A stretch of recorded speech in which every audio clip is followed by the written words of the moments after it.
Plaintiff Teresa Friel says the defendant is her son, and when he was in high school, he started smoking marijuana and had a problem with authority. Teresa claims her son is now enrolled in college, but his grades are so bad that she doesn't know if he can stay enrolled. She's suing him today for loans. Defendant Christopher Garvin says before he went to college, his girlfriend at the time had a traumatic accident and was hospitalized for months. After Christopher stood by her side, she broke up with him, and he started acting out because he was devastated. Christopher insists he attempted to repay his mother for the loans. Tell me what's going on. This is my son, Christopher. He's always had a problem with authority. In the first 2 years of high school, he really acted out, started smoking pot, skipping class. The last 2 years, he seemed to pull it together. Good. He started volunteering. He brought his grades up. He was a teacher's aide, working with disabled kids. I really pushed for college because I love him and I really think education's important. He was able to get financial aid and 2 scholarships. Wow. What type of scholarship? They were just academic and volunteer work. Mm-hmm. He had one of the highest volunteer hours in his Keys Club group. Mm-hmm. So he was doing really good. Well, about the middle of the semester, things just... Please tell me he did enroll initially, at least. He did roll initially, yes. And then once halfway through the semester, he had the scholarships. Him and his long-term girlfriend broke up, and I know it was very difficult for him. And he just started using again, started running around. That's all he did was drive around, getting tickets. He got... Smoke pot and drink? No, not drinking, just smoking pot. He did get... So that's all he did? That's all. I don't know. Well, he was a great college student. I know, right? That's all they do. Drink and smoke pot, just kidding. But they indulge significantly. He ended up, lo and behold, in February, about the end of February, I found out he lost the first 2 scholarships. Now, financial aid just put him on academic probation. Well, he did about the same this semester, and at this point, I think he had a 0.06 grade point average. Plaintiff Teresa Friel says when her son, the defendant, was in high school, he smoked marijuana and had a problem with authority. What's your problem? What happened? Number one, how did you change for the better? What made you become such a great student? Well, I mean, in high school it was a lot easier. Things were going good. I mean, me and my girlfriend were doing good. She influenced you? A lot. Probably in high school. All right. She was my high school sweetheart, I guess you could say. I went through a traumatic experience. She got into a really bad accident. She got into a hiking accident and fell off a 70-foot cliff. Oh. She was in the ICU for about 3 months. And this was in the beginning of your college education? It was in the summer, my senior year summer, right before college. And she was in the hospital all summer. That's where I spent my summer, in the hospital with her every single day, even when I had to work. When you went off to college, what was her status? And then second week of first semester, she started getting better, started driving again, and I mean, she just changed and broke up with me out of nowhere. And it really crushed me a lot. How long had you all been together? She fell the 29th of June. I'm saying in terms of high school. And we started dating the 30th of June, 2 years before that. So I mean, you all have been together for 2 years. And she fell the day before, or the 2-year mark, pretty much. Well, it was very unlucky. Sounds like you went through a traumatic experience that might cause the average person to respond in that way. Yeah, and I have been very supportive, Your Honor, to more than most people would put up with. All right, let's just not be so rough on him about, not being able to fulfill the expectations of the scholarship. And I understand that. I just think that the lies. It's him, I feel like, playing me. You know what I mean? At what age?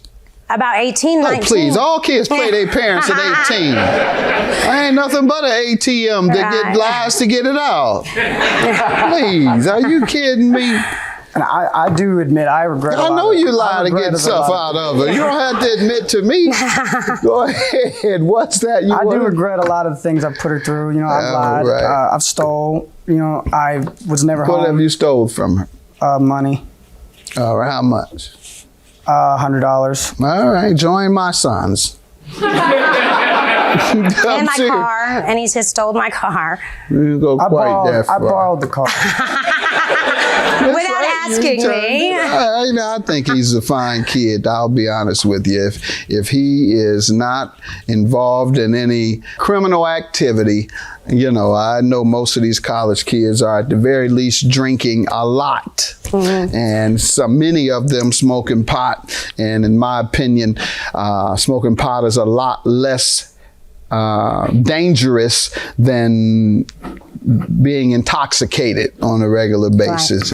Right. But you shouldn't do either if you're not 21, or you shouldn't drink if you're not 21. You shouldn't smoke pot at all unless it's legal in your state. So that's my order to you. All right? Nonetheless, the loans you're suing him for, how does he owe you for $2,500 for loans? Well, the first loan was to fix his car right around graduation of May 2011 for $500. The second loan is at the end of the summer, that car broke down, so he used some of his refunds from school to buy another car. Well, within about a month after that, he wrecked it.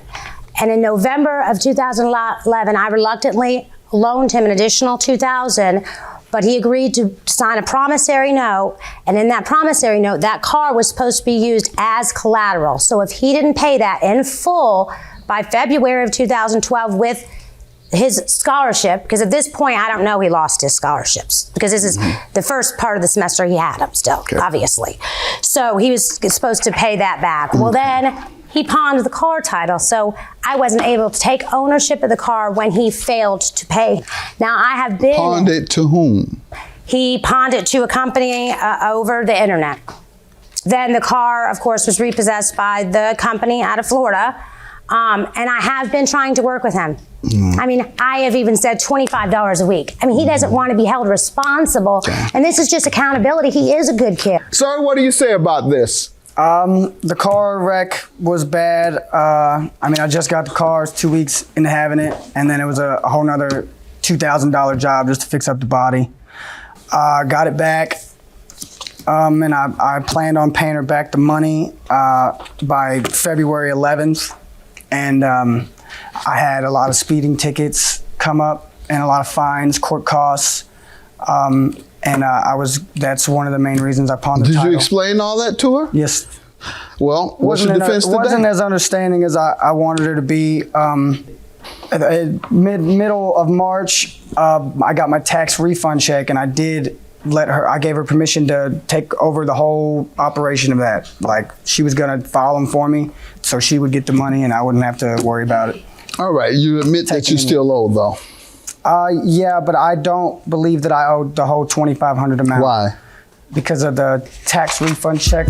Plaintiff Teresa Friel says when her son, the defendant, was in high school, he smoked marijuana and had a problem with authority. Okay, ma'am? Yes, well, after I paid for my car, I have a statement from my ex-boyfriend. The engine, I try to teach him how to care for the car, but he just wants to go, go, go. He ran out of oil. So we already had all this money into it, and the engine froze up. My boyfriend at the time agreed to pay. Now, at this point, we still think we're getting this money. This is the end of January. Go ahead. Paid to get the engine in the car. He did get a small refund from the FAFSA and the taxes, and that went directly to my boyfriend at the time. Sir? Did it go directly to her ex-boyfriend? I really have no recollection. Oh, you have any evidence of that, ma'am? I let her Yes, take I do. care of all of it. I have the statement from my ex-boyfriend. He paid $1,000 on that Sears MasterCard. He charged it, and then the rest was cash. I loaned him for the engine in February in full. He has not paid his money. All right, $2,500. I'll accept the statement, notarized statement. Have a good day. $2,500 for the plaintiff. Keep up the good work. Sounds like you're back on the right track. All right. The best way to overcome adversity is to move ahead and find something that can occupy your time and can advance you beyond that adversity. Good luck to you. Thank you, Your Honor. I just hope he keeps up the good work and stays on the right track. And I love him.